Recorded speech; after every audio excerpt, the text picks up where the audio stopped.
So the Cybertruck's got some pretty unique and amazing features. You guys already know that, but we're going to talk with Herbert today to figure out exactly what makes it so unique in the market and why it's poised to crush the world. I'm Brian. Welcome to My Tesla Weekend. All right, so today we are joined with Herbert. How are you today, Herbert? I'm doing great, Brian. Always love talking to you. I have so much fun. Thank you for inviting me yet again to your channel. Yeah, I love it. And if you guys aren't following Herbert, Brighter with Herbert, I'll put the link in the description. He is great. He does great work and he gets great guests and it's always insightful. And I always feel a little brighter every time I watch. And I appreciate that. Yeah, the Tesla community is the best. You know that. So the Cybertruck, man, I don't know if you've heard of it. Kind of a big deal. But my question is, how big of a deal is it for Tesla? Obviously, it's many of us who are Tesla enthusiasts, who are Tesla investors, really do think it's going to be a big deal. There's a couple questions I think of when somebody says, how big of a deal is it? One is, some people think it's going to be a catalyst for Tesla stock. I actually don't think so. We can debate that because of the small numbers that can come out by the second half of this year. But some think that, it's as soon as it comes out, it could be a catalyst. We do know that when Elon came out and presented the Cybertruck for the first time, was it 3 years ago? That was a catalyst. I know so many people who started to decide to buy the stock when they saw that. It's just that immediately I don't think it will happen. However, I'm actually a massive believer that the Cybertruck matters. And let me share with you a tweet that I did that actually kind of speaks to this a little bit. What I actually think of it. Can you see my screen here? I sure can. This is what I said, okay? Now, you could tell me I'm being a little bombastic about some of the comments here, okay? But it says here, this is what I said. The Cybertruck will be Tesla's iPhone moment. It will shock the world with new, unimaginable capabilities. It will completely crush all competitors. I do have a thread here, but we had over 1 million views of this. We had over like 400 comments. At the very beginning, there were good comments, and then they became increasingly negative because they did not agree that Cybertruck is going to be a big deal. But this is what I was thinking in my head, that it will redefine not only what a truck is, but also automobiles in general. It will generate outside sales and profits beyond the current projections. It will create an entirely new ecosystem of software and services, and it will create an entirely new ecosystem of partners and accessories. I think you and I can talk a little bit more about what that could mean, if that's true or not. And it will redefine Tesla as a tech company once I see the new tech, because the Cybertruck is supposed to be the most, greatest product that Tesla's going to make. It's, according to Elon, it's going to have the most technology.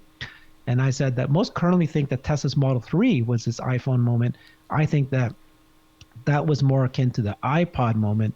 This will become the iPhone moment, which I just mean to say that it's going to be so shocking that there is this new kind of vehicle that's possible out there that nobody has thought is deemed possible, that's just going to shock everybody. Just at the moment you first saw the iPhone, the moment you saw the smartphone and you realized the world's never going to be changed. That's how big I think this is. So I don't know. What do you think about all my statements there? So I love the iPod iPhone comparison. That is a good point, because the iPod was a big deal. And so was the Model 3. But at the end of the day, it was just a car. The Cybertruck is something completely different. The design from first principles is evident. They went back to the drawing board and said, if I was on a new planet where none of the things that we think of exist, how would I build this? And the answer is you'd use gigacastings. You'd use the origami steel shell with no paint. You'd skip the paint shop. You'd do things in it that have never been done before that go straight to scale. And you'd skip the 12-volt architecture. Do you know why everybody uses 12-volt architecture? I do not know. Because 100 years ago, when they first put light bulbs and starters in cars, they went to the manufacturers and said, I need a battery. What do you got? And they said 12 volts. They said 12 volts it is. And here we are 100 years later. It's insanity, because we'd like to switch. Companies have been wanting to switch the voltage architecture for 30, 40 years. but now I got to get new blinkers. Now I got to get new dash lights and infotainment, and the list doesn't end. So they're going to do the whole thing at once, like everybody else wishes they could. Higher voltage means you've got thinner wires. You're going to drop 20, 30 pounds of copper out of every vehicle. Yeah. That's tons. That's millions of tons of copper that will be saved. Your winch, the motor is going to be substantially smaller to get you the same punch because it's 48 volt architecture. So it's a big deal. And the design is crazy in that way. No, so let's I'll stick to this concept of the design being first principle, right? We heard at Investors Day how Tesla evolved from how they initially made the Model 3, where they didn't build in the automation as part of the team. They got better at doing it than the Model S, where they're getting more of the teams together, the QA team, the design team, the development team, all in one room to make that design. With the Cybertruck, they started off with the autonomy in the manufacturing to be able to build it and manufacture it at scale. And then the design came fed from that, right? That's the first principles, right? Let's make this what is a truck, and let's design it. How can we design it in a certain way? And it turns out, right, that this is the design that we're seeing now. And the question is, why was it so shockingly ugly to most of us when it first came out? But then the real question is, why did it become something people started to love within hours, within a day? It took me a day. The next morning, I realized that this is actually gorgeous. And the reason is because you were shocked because your brain wasn't ready to accept this. But the reason why it became gorgeous for many people, I believe, is because it is really that first principle thing. Like when you look at a pyramid in Egypt, that thing is gorgeous. You don't need any superfluous, weird flores kind of design or anything like that. It's just, that's a design just by itself, right? So what do you think? Do you think that it was beautiful, or do you think it's ugly? So at release, I thought I felt sick. I felt sick to my stomach, physically ill. I couldn't believe it. I thought the one more thing was going to be the real truck. And it took me a good 2-3 weeks to warm up to it. But as a Tesla freak and enthusiast of a high order, I spent the next week or two, everyone I talked to, I would say, did you see the Cybertruck? And everyone had seen it and had an opinion. And it was amazing. Like my wife's physical therapist said, I've seen it. I'm not sure what to think. I don't know yet. And the elegance of the design itself is the huge difference. And it's going to be a timeless design. It's its own thing where it's going to, Yeah. I did a tweet where I poll, and I asked people, do you think the Cybertruck is truly beautiful or dang ugly? And 3,000 people, and then of course 73% beautiful. But this is my audience, which is Tesla investors, so it's going to be very skewed. So it's still quite, we don't know where it's going to end up becoming. But if we just go back to that, that original discussion we had where I was asking you, what do you think some of the statements I make was outlandish? Do you think that it will be a whole new ecosystem for partners and accessories? 100%, 110%. One of the videos I made debunking some of the myths surrounding Cybertruck turns out to have been incorrect. They said, well, my accessories won't fit. And I asked which ones. They said, well, my toolbox. You don't need a toolbox. This doesn't, you've got a frunk, you've got a subvault, you don't need a tool. This is way safer than a toolbox. Because for one thing, if you see a toolbox, you know there's goodies in it. And a truck could have anything, could have nothing. And I said, all your other accessories will still work. You can still use your winch and your roof-mounted lights or your front-mounted lights. And that turns out to not be true, which does open up a door. And like many have said, there's going to be official Tesla-branded accessories that are going to be sold at a premium. And even if they're sold at competitive prices, they'll be sold with a margin and built-in market that's unbeatable. Yeah, that's the big news that Matthew Donegan Ryan discovered when he met with one of the top 50, only 50 retail investors that was invited to Investors Day. He got an inside look, and one of the things he heard was that Tesla was going to create their own branded accessories team. And so that's where I, was already guessing ahead of time that this is an iPhone moment, because it's going to be very similar to when iPhone 4 came out with the App Store. And this is the way that this is designed, right? It's going to have, and not only Tesla's accessories, but all sorts of accessories that will be created that can, transform this from a truck into a camper, which is the most obvious thing. But it can be anything. It can be a boat. it could be any kind of thing that you need anywhere. And so it's just up to our imagination to come up with it. But fun fact about Matthew. So Matthew and I are, you also as well. We're all friends with Matthew because we're all here in Tesla Northwest in Seattle. And so we became friends. And then we, when he went to the Investor Day, I was with him. And we spent the time together. And we met up with you, right? The night before Investors Day, we went out to a nice bar and we met each other.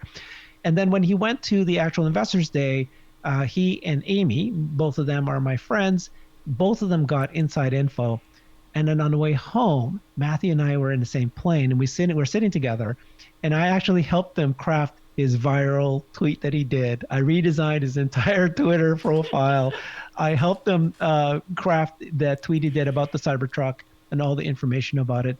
And I actually produced and created his videos that he made. I his didn't know logos, his that. thumbnails. Yeah, I spent. They were great. They came out so good. And Matthew was so smart. If I had gone, I wouldn't have had the presence of mind to just hang out at the Cybertruck and wait for the magic to come to me. I'd have been And he frantic. measured I'd have been everything. running everywhere. Yeah. That was so inside. I wouldn't have had the courage to do that. So I'm glad that Matthew was able to do it. So a question so for I you. was there. Oh, go ahead. Yeah. I was going to say, where does the Cybertruck fit in the market? Okay, I've got an incredible slide that I want to show you that is poised to answer that question beautifully. Can you see this? I sure can. Okay. So this was, I did an interview with Lance King, who's the CEO of Cyberlander. Cyberlander is this camper that is going to fit perfectly into the Cybertruck, and it rises up, and it has a bed, it has a stove, it has a shower, toilet. It even has a TV in there. It'll have internet access. It's chock full with incredible technology. And so I had this wonderful interview with him, and he shared this slide to me because he obviously studied the Cybertruck, and he was, like many of us, believe that the Cybertruck is going to be revolutionary. It's going to be a massive market. We already know that it has 1.5 million reservations, possibly 3. Some people are guessing at this point. But even with just 1.5 million, we're talking $98 billion of revenue to Tesla. So when he looked at it, and he looked at, how do you evaluate cars, or the trade-off of vehicles. So if you look at the economy car, that's the green. So let's take a look at the green shape right here. Can you see the green shape? Yeah. So basically, it's a spider chart of value, performance, economy, luxury, automation, and utility. So for economy cars are really optimized for great value, great utility, and great economy, but they're certainly not luxury. They have no automation, and there's very poor performance. That's an economy car. Okay. A sports car is the yellow, very high performance, right? And maybe even high luxury, but not very utility, not very much value, and certainly poor economy. Okay. Then you look at, let's say I'm skip over here to the pickup truck, which is in red, and the Raptors, the premium pickup trucks in white. So let's look at the red and the white. The red, you see it's high value, high utility, high luxury, but very poor economy and no automation. And then even the Raptors in the white, you can see that down here. Okay, much very luxury and performance and very utility, but no automation, not very economical. Right. Well, if you believe this is true, Cybertruck is in blue. That's our kind of estimate. It's going to be the greatest performance car, the greatest value, the greatest economy, the greatest luxury, the greatest automation, and the greatest utility. If they do what they said that they would do, right? What we've been hearing them say that they've been doing. Because it was designed with first principle, it will have the ability to be made and created with such low cost to create. And but it's going to have the greatest value, but they're going to put so much technology and automation and so forth. The only one I don't know yet would be luxury, if you consider this to be a luxury vehicle. Sure. But so let me share my thoughts. Oh yeah, go ahead. Just one quick statement, which Sure. is if this is true about the Cybertruck being really good at all 6 of these trade-offs, there's no trade-off, then what we're talking about here is that the Cybertruck won't just win market share from other trucks. They're going to win market share from people that are thinking of buying any kind of car that they might decide. So if somebody goes, I want to buy a Model 3. Instead of Model 3, I might decide to buy the truck instead. I mean, that could happen, right? So, absolutely. So on this chart, I would agree with a lot of it. Like you said, the Model 3, if it's 40,000 and this is 50, that's a solid value proposition. In terms of performance, this is unbeatable. It'll be fast as a Lamborghini, but with the biggest air suspension Sandy Munro has ever seen on a production vehicle. The fuel economy, it's an EV. It's an EV from the company with the best watt hour per mile ratio. And yeah, the luxury, I agree, that's to be determined. I don't think that's going to be over 90%. I think you'll find more comfort in a $80,000 traditional pickup because that's all they've got to offer. And so even if you look at that chart and scale it back by 10% on every metric, which you can't because it's not, but even if you scale it back by 20 on some, it's still the best one. Now, you know what when the Model 3 came out, it was supposed to be the BMW killer, the Mercedes killer. But what were the most common trade-ins? Do you remember? What do you mean? Price-wise? When people traded in a car. Oh yeah, it turned out the BMWs. It was the BMW. No, it was Camry and Accord. Oh, I see. I thought it was so the market 300s. No, yeah. that was Gotcha. Those got tough to sell. That's for sure. But but people were going from a Camry to a Model 3, which was at the time twice the price. That's a big deal. So you're going to be taking buyers not just from Chevy and Ford and GM and Ram. You're going to be taking them from the Cadillac Escalade. You're going to be taking them from everywhere. And you're going to be taking them from people who would buy a crossover SUV and say, gosh, for the same price, I could get a Cybertruck that has more utility, more use cases. Because if you want to haul stuff in your SUV, you can, but not like a Cybertruck. That's a whole different thing. Yeah. I did have a question for you. What do you think about the change in the size? It's apparently slightly smaller in all dimensions, but only slightly. What do you think? I'm happy. I'm actually personally happier that it's smaller. I thought that it was a little bit too big. I think Matthew went and actually measured it, and so he can compare it to the actual Ford comparison, and it's the same width, same length, what they did was they shortened they have a 6 feet longer bed. 6 inch longer. And 6 inches longer, 6 inches longer bed. And so I think that it was a perfect design. Honestly, at this point, I didn't want it to be too big, and it felt like part of the reason I didn't like it when I first saw it was we saw the side view, and it just wasn't quite right.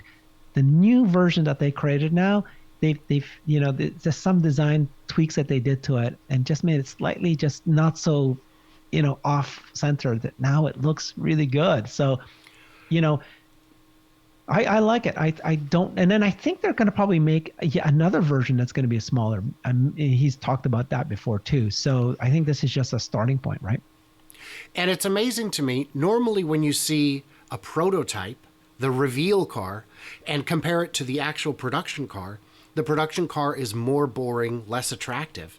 And this kind of flipped that, because I think the version, the beta we saw, that Matthew saw, gorgeous. It is better looking than the original somehow. Yeah.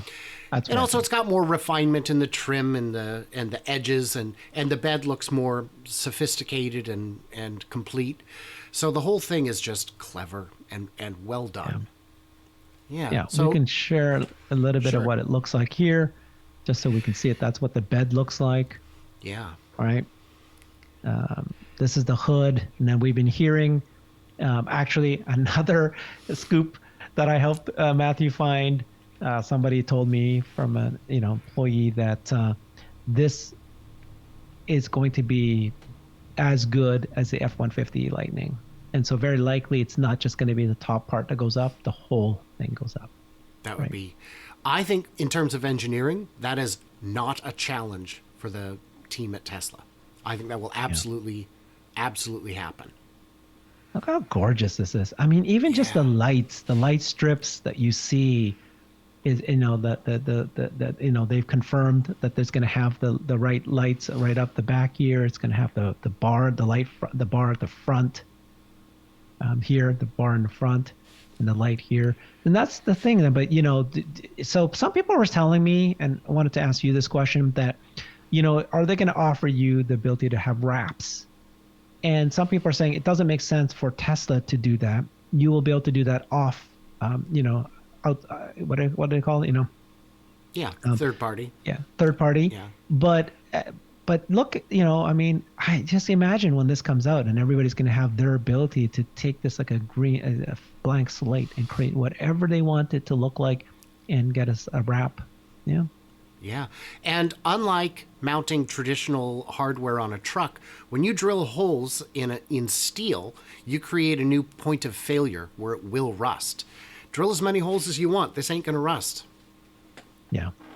And it's gorgeous. And it's gorgeous. I think come so, with a but like I variety said, of tire and wheel combinations for different applications. Yeah. I wouldn't want one with those big knobby off-road tires because I don't go off-road. I'd get street tires, and that's kind of a big deal. My question is, do you think the analysts get it?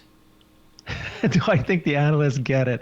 Well, so far, what people are saying is that they're not gonna, they're not putting into their financial forecast, right? What 20,000 is what they might be adding in there, and they're gonna wait and see. They're gonna wait and see. It's a buyer's market. It's a buyer's market. I tweeted the other day when Omar shared some crazy new FUD story, and I said, yeah, that's why I've been using coupon code TESLAQ at checkout to get deep discounts on my stock. Because as much as they say crazy things like this, I thought at Investor Day they would be able to dumb it down to a point where the institutional investors could see what's coming and recognize that now is the time to jump on that train if you believe that this is going to happen. I believe it's going to happen. You believe it's going to happen. Yeah. But the institutionals are taking a wait-and-see approach, which is great because it is going to happen. And my shares are going to go up, and they're going to be a little bit later to the party in ways that kind of make me sad.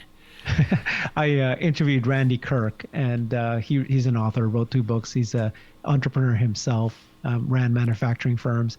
And he was saying that, the Tesla stock right now is only pricing in just electric vehicle car manufacturing, right?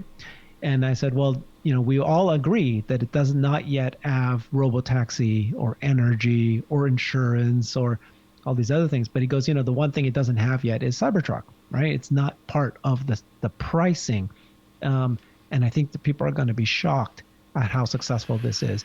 So you're the expert though, in like he's already, Elon's already said it's going to be a slow burn, the slow intro, and then it will contribute significantly to margin 2024. But what's your estimate based on what what factories are doing? In terms of volume or in terms of volume of production? Because like we all agree, this is going to be production limited, not demand limited. So this year, my estimates are low. It's going to be under 50,000. It might even be under 20,000. But when ramped, the area of the factory available and dedicated for this purpose is substantial. It is as big as it needs to be. And I think Sandy at one point had said, maybe they could do 400,000. Maybe. Yeah. And I'm thinking, not a chance, baby. It's going to be more like 1 million is going to be the capacity. Because they don't want to make a truck. They want to unseat the king. They want to dethrone the F-150 from the top spot. And that has, historically, in many years, sold 1 million. Now, it's a bit unfair to look at how successful the F-Series is because they include the F-250, the 350, the 450 Super Duty. They include all of those into it. And if you stripped them out a bit, yeah, you know, the F-150 is still the big seller, but it's a little unfair. But it'd be like putting the 3 and Y into one category, but that's fine. That's fine. Yeah. They do not have plans to build a second Cybertruck factory in North America. So to get to 1 million, they need to do it in one spot. And the design is so simple. Taking out the paint shop not only gets rid of the space a paint shop takes, but the space where you would store the vehicles while the paint is curing, which is much bigger than the paint shop itself. Even if it's only 3 to 24 hours they're going up in the rafters, it's a lot of space. So, you know, all the pieces are so simple. And if you need more room for a seat factory, you could just build that next door without taking up space inside the main building, without adding significant inefficiencies. So it's going to be, my assumption is that this part of this factory can do 1 million. Yeah, and so the question is hopefully they did not overstep, you know, bite off more than they can chew, because Elon has said this is going to be the greatest product that Tesla has ever made. He also said it's going to have the most technology that they've ever done. I just hope they don't do the Model X kind of debacle with the beautiful Falcon wings. Makes a huge deal, but it was so difficult for them to create. Fickle. And for that matter, the overproduction, the over-automation of the Model 3 line also was potentially on the verge of disaster. Correct. But I asked Sandy last year if I said, what obstacles are there to Cybertruck? Is it a physics problem? Is it an engineering problem? And he said, there's no problem. All they have to do is build it because it's so simple. It's so simple. So hopefully the tech that they put in, though, and what I'm hoping for is that there's going to be tech that they add that will create this into an ecosystem of accessories and just increase drastically the utility, the use cases. You know how we remember that Elon sent out a tweet asking for millions of people to tell us features that you wish a truck has, and they've collected a bunch. And so hopefully there's going to be surprises, right? There's going to be things that we hadn't thought about that all of a sudden, with accessories or the ability to have a whole ecosystem is what I'm thinking. Other companies will be able to plug into something that this truck will have that then just expands its utility like left, right, and center everywhere. It's going to blow our minds. I'm hoping. And that might be a little stretch. I just thought of a new accessory. You asked me the other day for this and I couldn't come up with any. So Ford has the super ultra mega frunk that you can use as a cooler. But what if you could use the frunk as a refrigerator and run it off the HVAC? Right. Oh God, I love this idea because of the pump, right? The pump. We've got the heat pump. We can absolutely keep it fridge cold in there. Sure. Holy friggin' cool. You don't have to plug it in. It does. It's part of the whole system. I mean, it already will have bulletproof. We know that they already have the filter, right? The nuclear, making sure that it doesn't get the biodefense filter. Biodefense filter. I think there's a lot to be done with lights, just to make this thing look really cool. But also, I don't know. I can't even think of things. But yeah. Oh, Herbert, thank you so much for taking the time joining me today at the special 6 p.m. version. And I'm doing that because rumor has it let me look at my clock here. In about 30 minutes, I'm going live on the second channel, maybe to show what an Irish party looks like on St. Paddy's Day, to be determined. I haven't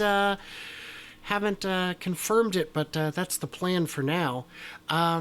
And of course, for those interested, tomorrow I'm going to be at Coffee and Coffee and electric cars, EVs and caffeine, there it is, in Vancouver, Washington, from 10 a.m. to 12 p.m. So I'll be good and tired because I got to drive 2 hours back from SeaTac tonight and then be there. It's going to be great, though, and all makes and models welcome. So if you've got an EV of any variety, come and show it to me. I'll check it out. So that'd be cool. Yeah. So, yeah. Where is it located? It's at Vancouver, Creed Washington? Coffee in Creed Vancouver, Coffee. Washington. Yeah. So I want to thank everybody for hanging out with us. Herbert, I want to thank you for coming on once again to share and make everyone a little brighter. Check him out in the description. You already know. And yeah, for the rest of you, leave comments. Tell us what we forgot. Tell us what we missed or misunderstood. And stay tuned, stay juicy, and I can't wait to hear from you clever robots maybe tomorrow or maybe in a half hour in the chat. Take Stay care. juicy.